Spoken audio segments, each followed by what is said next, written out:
terbaik. Saya ambil dua-duanya. Optik Melawai, when you expect the very best. Ya, pemirsa, pengamat ekonomi dari Political Economy and Policy Studies, Antoni Budiawan, mendorong kontrak proyek kereta cepat Wush dengan Cina dibuka ke publik. Dengan begitu masyarakat akan mengetahui kompensasi yang harus diberikan jika Indonesia tidak bisa membayar utang ke Cina. Kepada perusahaan asing. Saya mau minta komentar Prof, meskipun ini di luar dari bidang ekonomi ya. Ketika kereta cepat ini akan diproses dan sudah jadi, Bang, banyak sekali para influencer yang mendukung baik di media sosial maupun yang datang langsung naik. Tapi ketika kasus ini mencuat, ada indikasi markup dan korupsi, tidak ada satupun mereka yang membela. Bahkan hanya Pak Jokowi sendirian yang sampai harus bicara di depan kamera.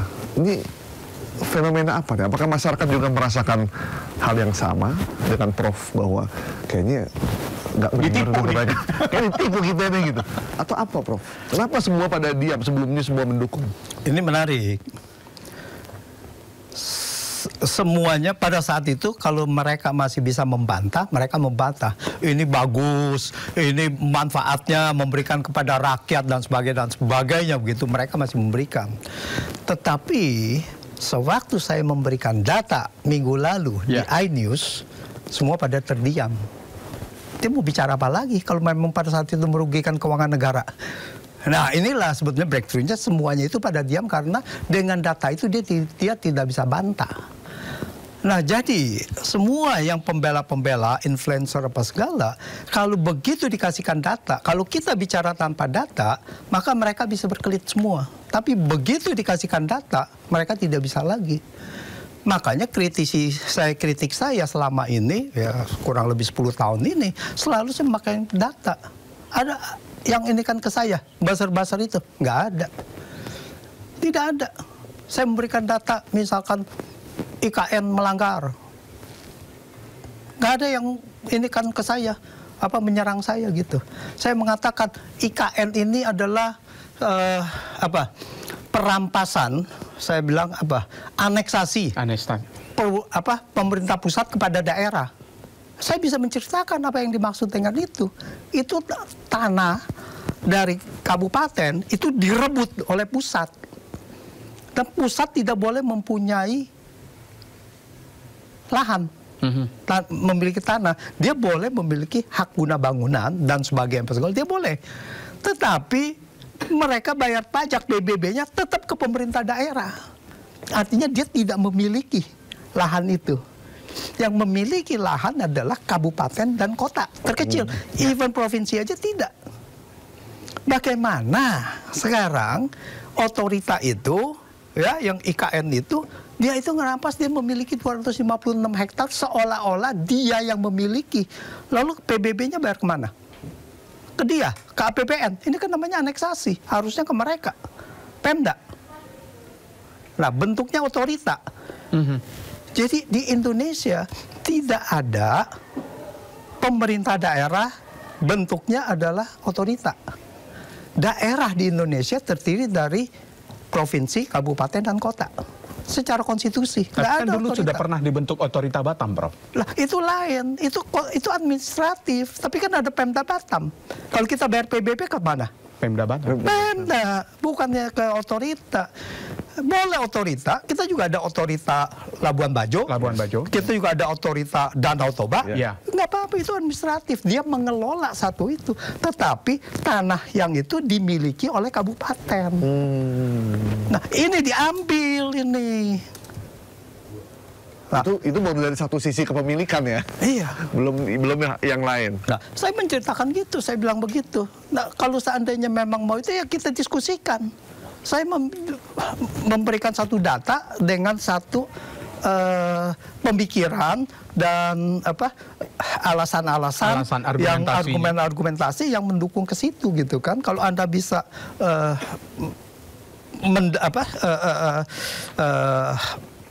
menyanggah itu, ya silakan gitu kan. Saya bicara sama orangnya KSP lah ya, orang itu segala. Saya bilang gitu. Jadi yang tadi kembali lagi bahasa-bahasa sekarang ini tidak bisa karena apa? Karena angka itu sudah jelas angkanya merugikan keuangan negara, angkanya 2 triliun ini sudah sulit dibayar, ya mau membela apa lagi? Nah, bagaimana harusnya nanti untuk solusinya supaya tidak berkepanjangan, Prof? Apakah memang harus dinyatakan default, jual asetnya, atau seperti apa? Tidak sesederhana itu juga. Kalau saya ngelihatnya adalah yang penting harus ada pengusutan lebih dulu, penyelidikan, penegakan hukum dulu, gitu. Yang ini kita bisa bilang kepada China, kami lagi lagi mencari mengenai kasus hukumnya. Kalau tidak ada apa-apa, ya berarti kita bisa lanjutkan. Tapi kita harus negosiasi bagaimana proyek ini bisa berjalan baik tanpa membebani APBN, tanpa membebani Danantara. Bagaimana caranya? Wah, ini saya mesti ditunjuk sebagai konsultan ya. Begini, sebetulnya sangat mudah sekali. Kita bilang berapa proyek surplus sebelum bayar bunga. Artinya dari operasional. Oke. Kalau ada operasional surplus 100 miliar, itu kita bayar mengenai bunganya 100 miliar. Sampai kemudian ini bisa bertahap. Kalau China mengatakan oke, untuk jangka panjang, wah ini akan menguntungkan besar, ya kan begitu kan? Hipotesis mereka kan. Oke, lalu kemudian tahun kedua kalau ada 500 miliar kita bayar 500 miliar. Tahun ketiga kalau ada 1 triliun itu kita bayar 1 triliun gitu. Nah inilah solusi gitu kan. Bagaimana kita membuat bunga ini menjadi dibayar oleh proyek. Oke. Sesuai kemampuan. Sesuai kemampuan itu gitu. Jadi di sini tidak ada beban kepada masyarakat. Tidak memakai uang publik. Itu kan uang negara, uang publik gitu. Inilah, masa begini aja mereka nggak bisa mikir sih? Ya kan? Tarik ulur politiknya lebih besar kalau gitu. Iya gitu kan. Tinggal ngomong aja sama China. Saya rasa dengan argumen yang masuk akal apa segala, saya rasa mereka mengerti kok. Tapi kuncinya penegakan hukumnya harus diproses terlebih dahulu. Karena itu yang menjadi bargainnya kita ya. Iya. Posisi tawar kita yang kuat ke China untuk renegosiasi. Iya. Prof, ini obrolan warung kopi di para netizen nih. Seandainya kereta cepat, biaya kereta cepat itu dialihkan buat memperbaiki KRL yang memang paling banyak digunakan oleh masyarakat kita, Jabodetabek, Jur itu, mungkin itu lebih bermanfaat. Terus dibilang gini, andai pun negara berhutang, kita nggak akan marah karena memang worth it digunakan oleh hampir seluruh masyarakat yang ada, termasuk juga membuat kereta api misalnya di Kalimantan atau di Sumatera atau di Sulawesi.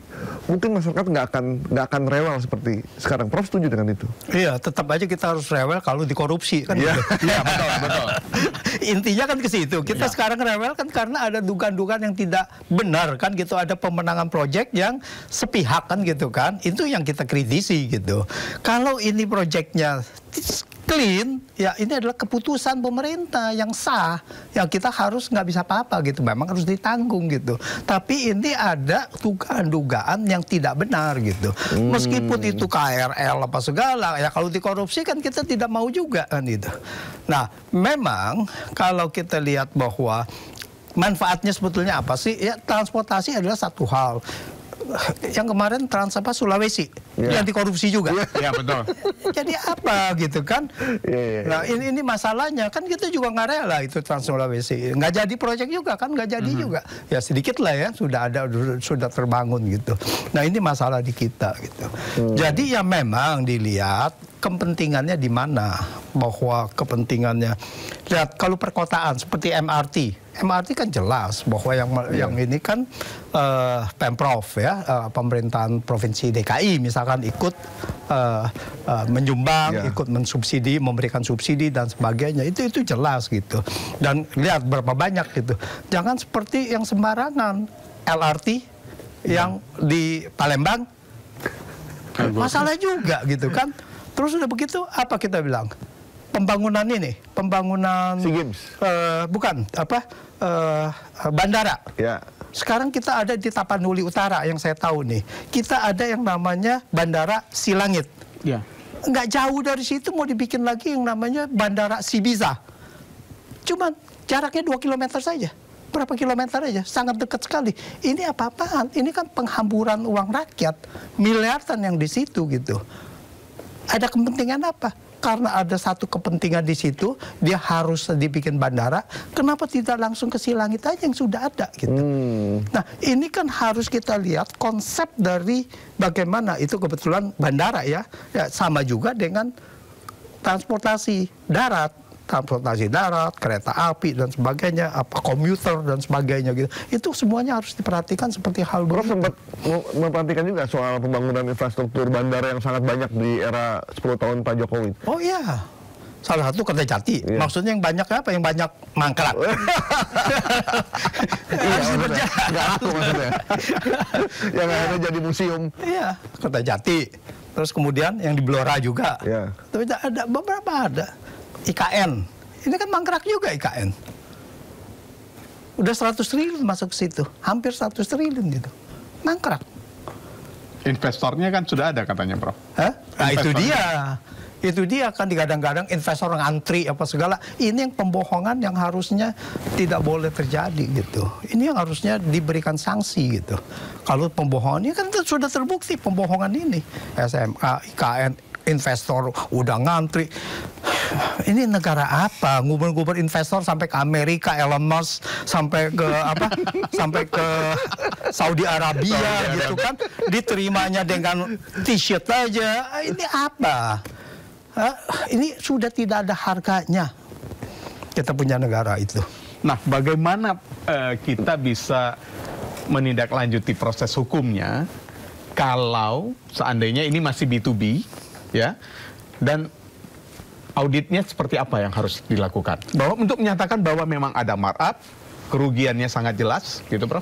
Ya, B2B ini kan bukannya berarti bahwa itu tidak bisa diusut. Itu kan banyak sekali kasus-kasus BUMN itu kan bisa diusut gitu. Ini BUMN itu masih dalam ranah keuangan negara. Iya, masih. Masuk dari keuangan negara.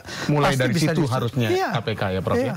Nah, auditnya perlukah kita menghadirkan audit audit Investigasi. eksternal gitu ya, Iya. audit investigasi yang dari eksternal yang mungkin bisa lebih kredibel dan dipercaya? Dan untuk menghilangkan kecurigaan-kecurigaan itu, maka ada tokoh-tokoh masyarakat yang dipercaya yang harus dilibatkan di dalam audit itu. Harus dilibatkan. Harus dalam audit. dilibatkan. Iya. Itu untuk pembuktiannya, sehingga itu yang harus kita tunggu sebenarnya ya. Iya. Taji KPK itu untuk melakukan penegakan hukum Prof, dari... satu lagi dari saya nih. Lebih penting mengusut kereta cepat atau ijazah, Prof? Dua-duanya. Jadi udah nggak ada itu udah sama gitu. Udah ini. Oke. Ya. Yang satu adalah kasus korupsi, ya itu sangat penting sekali. Yang satu adalah pembohongan dan pemalsuan dokumen. Di dalam kita punya undang-undang, pemalsuan dokumen itu adalah tindak pidana. Dan dia bisa menjadi presiden karena ada, kalau kita anggap ini adalah memang ijazah palsu, maka di situ ada tindak pidana pemalsuan dokumen. Dan begitu juga dengan Gibran. Ini juga harus dilihat. Ini sudah begitu banyak bukti-bukti bahwa di sini adalah tidak benar dia punya sekolahnya itu. Ini harus diusut gitu. Sekarang masalahnya ya ini harus reformasi Polri dulu. Ya begitu reformasi Polri, begitu diganti mungkin ada berani gitu. Ini Polrinya nggak berani kan.